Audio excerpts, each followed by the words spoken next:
Hello everybody, welcome back to my channel. I'm back with another video for you guys today, and in today's video I'm about to show you how you can delete your Instagram comment. So if you'd like to delete a particular comment on your Instagram, I'm going to guide you through how this is possible. So for this, first of all, make sure that you've already downloaded the Instagram app on your mobile device and then open up the app.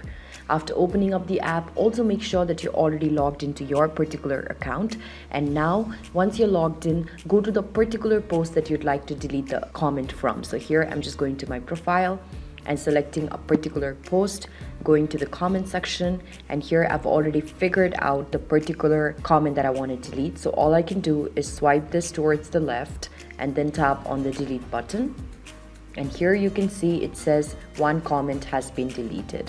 So this is basically how easily you can delete a comment on Instagram. I hope that with the help of this video, you'll be doing it for yourself. If you do that, do let us know in the comment section below, and don't forget to give this video a big thumbs up, share, subscribe to our channel, hit that bell notification so that you don't miss out on any of our future tutorial videos, and stay tuned for further more videos in the future. Thanks for watching. I'll see you around in the next time.